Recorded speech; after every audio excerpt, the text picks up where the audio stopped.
So today in the shop, we're not going to make sawdust. I'm going to show you a couple of things that I found recently in my travels. These two tool chests, old tool chests, back to early 1900s kind of stuff. This one is pretty neat in that the guy that I got it from grew up in South Bend, Indiana, and the Studebaker Automobile Company was in South Bend, Indiana. So this guy had this in his garage, and if you'll notice right on here, there's a little tag on there that says Studebaker Automobile Company from South Bend, Indiana. So he figures it came out or came from somebody who actually worked at Studebaker, and this was their tool chest and all. So he had it sitting there. I managed to bring it home with me, and it didn't have any tools in it, but pretty neat, heavy duty construction on it.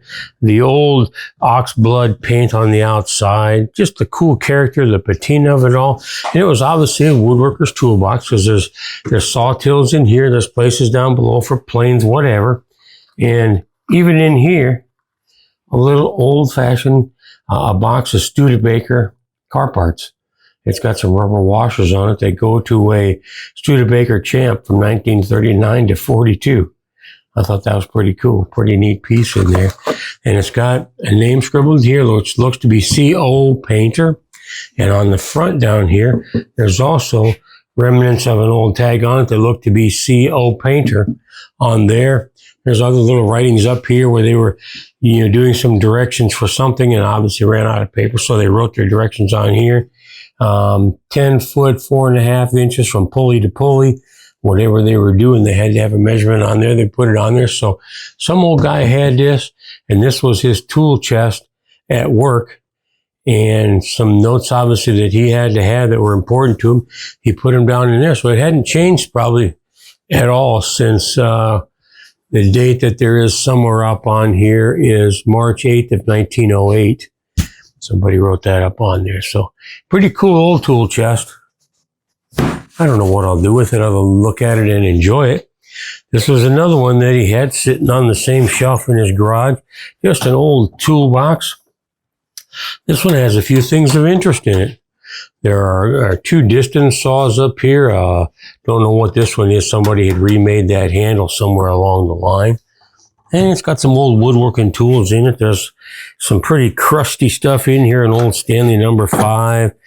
This is, I don't even know what this is. Something old and pretty cool and made in the USA. Got a bit brace in there. Got a multi-tool of the day that's got all the kinds of drill bits and drivers in the handle here. You open it up and you put them in there. You can do whatever you got to do with those. If you're doing some soldering, there's a couple soldering irons in here, little dividers, just neat old stuff in an old toolbox. A pretty neat old handle for a chisel or something. Pretty neat, dividers and all. Look at the number of tools that this old sharpening stone had to have sharpened by virtue of the fact that how hollowed out it is. Somewhere along the line, somebody dropped it and all, but neat nonetheless. And man, if this could tell the stories, what it could tell about how that piece of sharpening stone got wore down that far in all those years. Some old padlocks in here. And this tool tray actually lifts out. If I can get this to cooperate and come out of there. Get down in here into the bottom of it.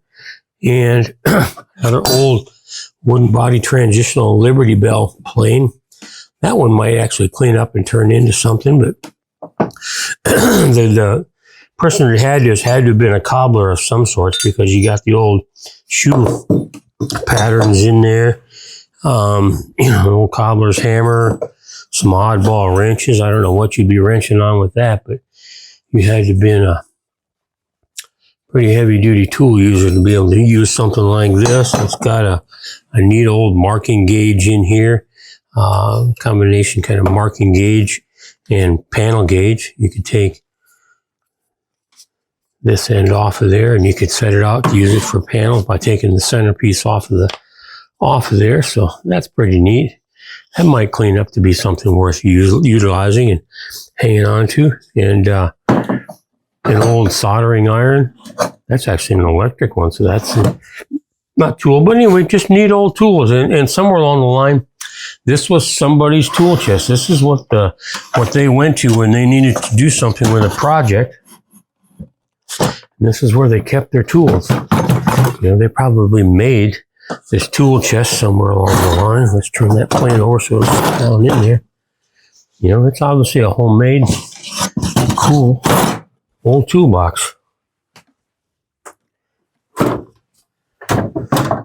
And it wasn't a little guy that had this either, because this thing is just, with all those tools in it, it was just genuine heavy, but I don't know what I'm going to do with them outside of enjoy looking at them and be thinking about the history that came along with these, and if they could tell the stories, what stories could they tell? Neat old stuff. So when you're out and about, keep your eyes open. You never know what you're going to find, and all you got to do, for the most part, is ask if something might be available if you'd like to have it. And sometimes people will sell you stuff, sometimes they won't. In this case, I knew of the Studebaker one and went out to pick that up after having a conversation with them, and they showed me this one that they also had, so I ended up buying both of them.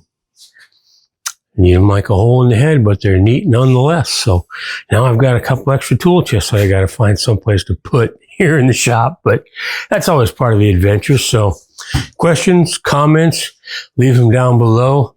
Particularly if you know anything about Studebaker and the tool chests that their workers had when they were running the Studebaker factory. Very cool stuff. Thanks for stopping by.